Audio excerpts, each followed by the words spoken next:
Hey, happy day. Before I get into the realities of life, which can be depressing politically and otherwise, let me share a story with you that a viewer sent us just the other day, and it's kind of cute. And here it goes. A wife said to her husband, "Do you mind going down to the store and doing some shopping for me? All I need is 1 carton of milk, and if they have avocados, get 6. A little while later, the husband came back and he unloaded the bag, and there were 6 cartons of milk. And the wife said, "Why did you buy 6 cartons of milk?" And he replied, "They had avocados." My work here is done. Now we get to the real stuff. In the old days, you knew who was in charge, who wanted to be in charge at least. You had to bow, and they had crowns on their heads and all kinds of things. I mean, tyrants are easy to spot then. Now, not so much. They kind of hide behind emails and corporate structures and so on. So, you know what? But it's still the same. There's all this tyranny going on with different people, and these people have money just like the kings and queens of old, and it's a little bit disturbing, and they're trying to recreate everything into their image, and again, that's disturbing in itself. And hate speech as an example. What is hate speech? By its own definition, it's subjective, right? Hate is an emotion. And emotions are not rational, and everybody has a little hate now and again. I hate that horse because it just kicked me in the leg, right? I mean, so is that a crime? I mean, again, it's an emotion, and it's verbiage. Your mouth opens and stuff kind of comes out. And there's a blurring of lines that these bad guys, the guys in power with the crowns that you can't see, that they pick at all of the time. Something that is hateful turns into something I don't like, and then simply becomes anything I disagree with. And they don't agree with anything unless you are like them and have an opinion. It's got to be like mine. It's a little weird, and it's a little bit scary, but it's going on everywhere in the world. All of these commie guys and socialist people. Swing over to Canada now, and these people are on steroids with regard to socialism and that journey. They want to get there as quick as they can, they being the current administration. The Canadian Mortgage and Housing Corporation recently has announced they're giving $250,000 to an advocacy group, an organization, to research ways to improve housing affordability, right? It's going to focus on wealth generated by rising home values, which means that the government gets a piece of that. It's home equity tax. It's another tax. So that's what they're looking at. Governments are a little bit goofy, right? I mean, how come prices of housing are high? I mean, we need to get them lower, so let's participate in that and be their partners. Again, it's a communist thing when you drill into it. That's all it is. I mean, how do you make houses affordable? You don't have to pay me any money, and I can tell you, save your $250,000. You're in the way. When it takes many, many months to get a permit and you have all of these hoops to jump through, it costs money. I mean, wow, that's the problem. Government is the problem.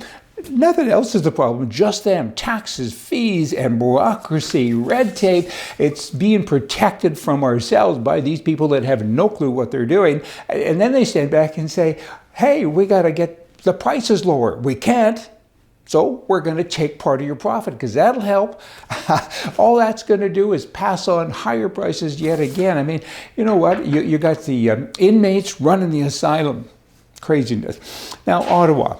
Further to that, recently, I think it was a couple of years ago now, they had this big summit in Quebec, and that was the kind of the famous one. President Trump, I think he left a day after being there a day or something like that. In any event, the administration in Ottawa, the Prime Minister Trudeau, I mean, it's his country now. It's his piggy bank, and everyone kind of goes to him and says, what about this? And the guy couldn't run a 2-person parade.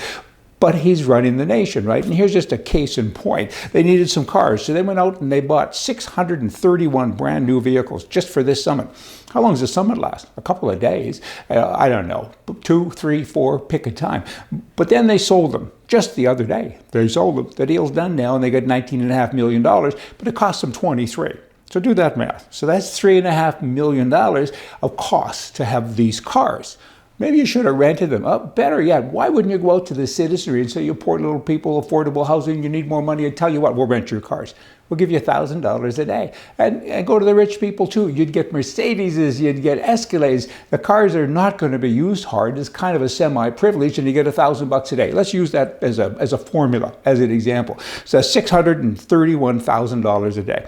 Do that for 2 or 3 days, and you're still up a couple of $1 million, and you don't have to go through the pain of buying and selling, writing checks and getting checks back, and probably in the middle somebody sold something anyway. that makes too much sense. These are the people that are running your country. How do you like that?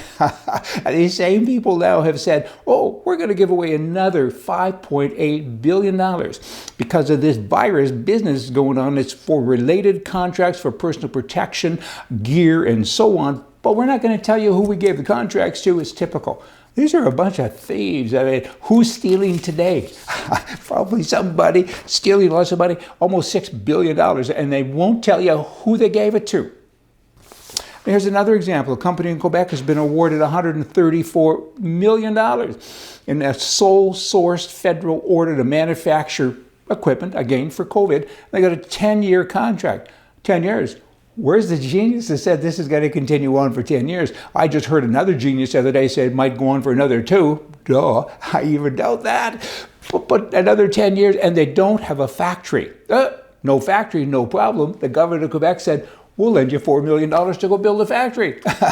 Or lend or give, I'm not too sure which. It's a give anyway, no matter how you slice it. So now they're going to build a factory, and they get 133, 486, 868 million. Do you believe those numbers? I'll bark like a fox if those are accurate, because they lie, they steal, they're terrible people in this citizenry. Is paying for this thing each and every day. You know what? There's actually no, a lot of that is masks, okay? There's really no universal agreement yet that masks actually work, but it's about a control thing. And now you have government people saying, y'all got to wear a mask even in your house by yourself. How dare you? I mean, this overreach is unbelievable. It's another restriction. There's never enough to protect us from ourselves. That's the socialist way. They don't have a mind to go out and kind of create value or wealth. All they can do is transfer from the rich to the poor, to the blah, blah. It goes on and on. But now they're saying, even if you're in your own home, you have to wear a mask. I see people driving by themselves in a car with a mask on. It always makes me kind of laugh, like, who are you protecting? You know, but they want to make sure we don't eat chocolate bars and sugary drinks because we're fat. And health ministers often are fat, that they're telling us that. The whole thing is screwed up. We need help. We need help. Mainstream media's power to influence is supposed to be kind of going away. They say that nearly 9 in 10 people in North America now see bias. No kidding. Do you think? And you know, but even though they say 90% of the people say that they're not influenced by the left-wing press, by the mainstream press, I don't buy that, because you're influenced even when you don't know you are. You know, your neighbor has bodies buried in the yard. Yeah, right. But yet next week when you're driving and you see him gardening and he's digging, and you, what's he doing? Putting one in or taking one out? You're influenced. The subliminal stuff goes on. So the mainstream media, they're just like those guys that are fooling around with houses. Blah, blah, rah, rah, rah. The most important job on earth, in the world, on the planet, is to be the president of the United States of America. And here you've got Joe Biden. He's decided now to hire, effectively, a vice president exclusively on the basis of race and gender. I want a black woman. That's insulting. That's wrong. It's illegal. Yes, it is. You can't do that kind of stuff, and nobody's giving pushback. I'm surprised that President Trump hasn't done this. I guess maybe it's a battle that some of his advisors, who we don't listen to that often anyway, have said, don't wade into this one because it's women and it's black and blah, blah. But that's just so wrong.